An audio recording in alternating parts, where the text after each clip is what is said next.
Hi hello నమస్తే, నేను మీ వాసుదేవన్. ఏపీలో కాపు సమాజంలో పునరాలోచన మొదలైందా?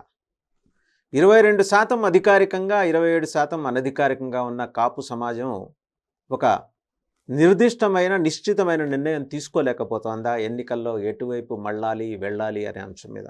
దీని మీద కాపు సమాజ పెద్దలు అటు విజయవాడలోను, ఆంధ్ర ప్రాంతానికి చెందిన కొందరు సీనియర్ నాయకులు ఇటు హైదరాబాద్లోనూ గడిచిన 2 రోజులుగా తీవ్ర స్థాయిలో మంతనాలు జరుపుతున్నారు. తమకు దక్కని గౌరవం ఉన్న కూటమిలో తామెందుకు కూటమికి అనుకూలంగా పనిచేయాలని కొందరు, అయితే ఇదొక అనివార్యత. ఈ అనివార్యత దృష్ట్యా ఈ ఒక్కసారికి అందరం కలిసి పనిచేసి కూటమి గెలుపునకు, తెలుగుదేశం పార్టీ అభ్యర్థుల గెలుపునకు కూడా కృషి చేయాలని చెప్పి మరికొందరు తీర్మానాలు చేసుకున్నారు. ఎవరి వాదనలు వాళ్ళవి, ఎవరి తీర్మానాలు వారివి, అలాగే ఎవరి సబ్జెక్ట్ వారిది. ఇప్పుడు ఈ విషయంలో ఒక నిర్ణయం తీసుకోకపోతే ఇంకా కరెక్ట్గా 40 రోజుల వ్యవధిలోకి వచ్చిన తర్వాత ఎన్నికలంటే దాదాపు 50 రోజుల వ్యవధిలోకి వచ్చాయనుకుందాం. వస్తే ఈ నిర్ణయం తీసుకొని దాన్ని కింది స్థాయి వరకు పాస్ ఆన్ చేయకపోతే ఓటు ట్రాన్స్ఫర్ జరగదేమో అనే ఒక భయం అయితే వెంటాడుతోంది. ప్రత్యేకించి జనసేన 21 స్థానాల్లో, బీజేపీ 10 స్థానాల్లో పోటీ చేస్తోంది. ఈ 31 స్థానాల్లో ఖచ్చితంగా ఉన్న కాపు సమాజం, ఆంధ్రప్రదేశ్లో ఉన్న కాపు సమాజం ఖచ్చితంగా 31 స్థానాలు గెలిపించుకోవటానికి మిగిలిన విభేదాలన్నీ పక్కన పెట్టి ఇంతవరకైనా చేద్దాం అని ఒక 70% of the leaders of Kapu society, Kapu సమాజం వాళ్ళు నిర్ణయం తీసుకుంటే ఒక 30% మాత్రం విభేదిస్తూ మనం తెలుగుదేశం కోసం కూడా పనిచేయాలి, అప్పుడు కానీ జగన్మోహన్ రెడ్డి గారి ప్రభుత్వాన్ని మనం గద్దెదించడం సాధ్యం కాదు అని చెప్పి కన్విన్స్ చేసే ప్రయత్నం చేస్తున్నారు. ఆ పెద్దలు, ఆ 30% మంది పెద్దలు చెబుతున్న మాటలో లాజిక్ ఉంది. ఎందుకంటే అన్ని చోట్ల అంత మొత్తం 175 స్థానాల్లో కూడా కలిసికట్టుగా లేకపోతే అది బలహీనపడిపోయి ఓటు ట్రాన్స్ఫర్ కాకపోతే కూటమి బలహీనపడి జగన్మోహన్ రెడ్డి గారు నేరో మార్జిన్తో అయినా సరే గట్టెక్కే ప్రమాదం ఉంది. సో ఈ అవకాశం మళ్ళీ మనకి రాదు. ఇప్పుడు ఆయన్ని నిలువరించలేకపోతే 2029లో నిలువరించడం మరీ కష్టం, మహా కష్టం అని వాళ్ళు ఈ 70% మందిని కన్విన్స్ చేసే ప్రయత్నం చేస్తున్నారు.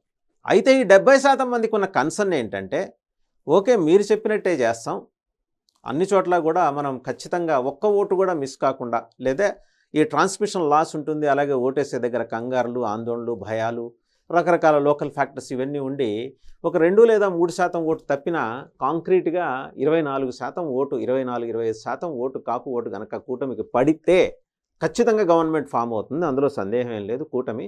కానీ ఫామ్ అయిన గవర్నమెంట్లో మనం గెలిపించుకున్న స్థానాలకు తగ్గట్టుగా ప్రపోర్షనేట్గా, అంటే టీడీపీ 144, వీళ్ళు 31 కలిపి ప్రపోర్షనేట్గా పవర్ ట్రాన్స్ఫర్ జరుగుతుందా? పవర్ షేరింగ్ కాకపోయినా పవర్ ట్రాన్స్ఫర్ జరుగుతుందా? షేరింగ్ అంటే మళ్ళీ భాగస్వామ్యం. చంద్రబాబు నాయుడు గారికి, లోకేష్ నాయుడు గారికి గుండెల్లో దడ మొదలవుతుంది ఆ మాట చెబితే. సో జరుగుతుందా పవర్ ట్రాన్స్ఫర్? షేరింగ్ అనే మాట వాళ్ళ పాపం ఈ 70% మంది కూడా వాళ్ళు అడుగుతున్నది ఏంటంటే, జరుగుతుందా లేదా అనే దాని మీద మనకు నిర్దిష్టమైన ఒక సమాధానం రావాలి, సమాచారం రావాలి. ఎవరు చెప్తారు? పిల్లి మెడలో ఎవరు గంట కడతారు? ఆ పవర్ ట్రాన్స్ఫర్ జరిగితే మరి పోర్ట్ఫోలియోస్ కూడా ప్రపోర్షనేట్గా రావాలి కదా. కీలకమైన పోర్ట్ఫోలియోలు మరి ఈ 31 మంది నుంచి, కూటమిలో ఉన్న ఈ 31 మందిలో సీనియర్లకి, ప్రభావశీలురైన నాయకులకి, గెలిచిన ఎమ్మెల్యేలకి ఇవ్వాల్సి ఉంటుంది. ఒక హోంమంత్రి, ఒక ఆర్థిక మంత్రి ఇలాంటి శాఖలు వీళ్ళకి ఇస్తారా? అనుభవం లేదు, మీకెందుకు ఇస్తామంటాడు చంద్రబాబు గారు. సహజం. ఎందుకంటే ఆయన అనకుండా, ఆయన పెద్ద మనిషి తరహాలో పెదరాయిల్లో మోహన్ బాబు గారిలాగా కండువా భుజాన వేసుకొని లోకేష్ నాయుడు గారి చేత అనిపిస్తారు. అనుభవము అలాగే సమర్థత రెండూ ఉన్న తెలుగుదేశం మంత్రి పదవులు అనుభవించాలా? లేకపోతే నిన్న కాక మొన్న పాలిటిక్స్లోకి వచ్చిన, అంటే ఆయన దృష్టిలో, లోకేష్ నాయుడు గారి దృష్టిలో పాలిటిక్స్లోకి వచ్చిన జనసేన ఏదో మా దయాదాక్షిణ్యాలతో 4-5 సీట్లు గెలుచుకున్న బీజేపీకి మంత్రి పదవులు ఇవ్వాలా అనే మెలిక ఆయన చేత పెట్టించి ఎంపిక చేసిన ఛానల్స్ ప్రతినిధులతో మాట్లాడిస్తాడు, ఇంటర్వ్యూలు ఇప్పిస్తాడు. ఈ కుట్ర గ్యారంటీగా ఈ స్కెచ్ ముందరే రెడీ. అంటే వాళ్ళు బేసిక్గా ఏంటంటే, ఈ సినిమా నేపథ్యం నుంచి వచ్చిన వాళ్ళందరూ వాళ్ళ నాలెడ్జ్ సెంటర్లో ఉంటారు కాబట్టి వాళ్ళు స్క్రిప్ట్ రెడీ చేస్తారు. అంటే ఈ ఫ్రేమ్లో ఏం మాట్లాడాలి, ఈ ఫ్రేమ్లో ఏం మాట్లాడాలి, ఎవరు మాట్లాడాలి, ఎలా మాట్లాడాలి, ఎంత తూకంతో భావోద్వేగాలు కలిపి మాట్లాడాలి, ఎంత అమాయకంగా ఫేస్ పెట్టి కన్విన్స్ చేసే విధంగా మాట్లాడాలి, ఇవన్నీ వాళ్ళు ట్రైనింగ్ ఇస్తారు. అంటే పవన్ కళ్యాణ్ గారు డైలాగ్ డెలివరీ అదంతా సత్యానంద్ గారి దగ్గర నేర్చుకున్నట్టు వీళ్ళు, అంటే ఆయన సినిమా కోసం, స్క్రీన్ కోసం, వీళ్ళు ఏంటంటే రాజకీయం కోసం ఆ నాలెడ్జ్ సెంటర్లో ట్రైనింగ్ తీసుకొని లోకేష్ నాయుడు గారి చేత చెప్పిస్తారు. ఆయన కూడా చాలా ఇన్నోసెంట్ ఫేస్ వేసుకుని, ఆయన ఎలాగో చాక్లెట్ బాయ్ ఫేసే కాబట్టి ఆయన ఏం చెప్పినా నమ్మేట్టే ఉంటుంది కాబట్టి వేసేసుకుని, అదేంటి అనుభవము సమర్థత ఉన్న మేం కదా ఈ పదవులు తీసుకోవాల్సింది, మీకేదో దేవాదాయ శాఖ మంత్రో లేకపోతే ఏ చేనేత జౌళి శాఖ మంత్రో ఇలాంటి అప్రాధాన్యమైన పెద్దగా ఇబ్బందికరం కానీ, అంటే రెండు ఉన్నాయి ఇక్కడ, నాన్ ఇంపార్టెంట్ అండ్ పెద్దగా ట్రబుల్ లేని సమస్యలు ఉత్పన్నం కాని శాఖలు ఏవో రెండు ఇచ్చేస్తాం, సర్దుకుపోండి. లాస్ట్ టైం కామినేని శ్రీనివాస్ గారంటే మా మనిషి కాబట్టి, మా మనిషి అవతల క్యాంపులో ఉన్నారు కాబట్టి హెల్త్ ఇచ్చాం, కానీ ప్రతిసారి ఎలా ఇచ్చేస్తాం, ఈసారి ఈ రెండింటితో సర్దుకోండి. ఇలా ఒక తాంబూలంలో ఒక 1116లోను 2 ఒక్కలు పెట్టి 2 అరటిపళ్ళు కూడా పెట్టిస్తారు. సో ఈ భయం ఉంది ఈ 70% మందికి. ఈ భయం కారణంగా ఇది వేస్తే ఆ 30% మంది అనేది ఏంటంటే నో అట్లా ఎందుకు జరుగుతుంది, కేంద్రంలో బీజేపీ అధికారంలోకి వస్తుంది, వాళ్ళు ఇంటర్వ్యూన్ అవుతారని. అదే బీజేపీకి 2 సార్లు మొట్టికాయ దెబ్బలేసి జల్లకాయ కొట్టిన చంద్రబాబు గారితో ఉన్న అనుభవాల దృష్ట్యా వాళ్ళు ముందరే తలకి టోపీలు లేకపోతే మందంగా ఏదన్నా కట్టుకొని వస్తారు, మళ్ళీ ఎక్కడ మొట్టికాయ పడుతుందో అని. సో బీజేపీకి ఉండే భయాలు బీజేపీకి ఉన్నాయి, చంద్రబాబుని ఎందుకు నమ్మకూడదు అనే విషయంలో.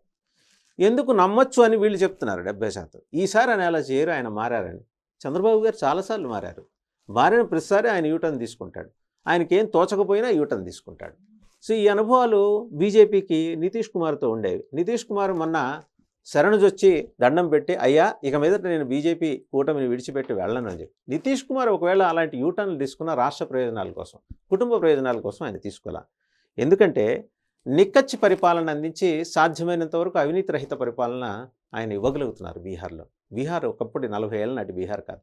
ఇవాళ నితీష్ కుమార్ బీహార్ స్వరూప స్వభావాల్ని మార్చేసి అక్కడ కూడా సాధువులు ఉంటారు, సాధు జంతువులు ఉంటాయనే మాటని అనే విషయాన్ని బయట ప్రపంచానికి తెలియజెప్పాడు. చంద్రబాబు గారితో అది ఉండదు.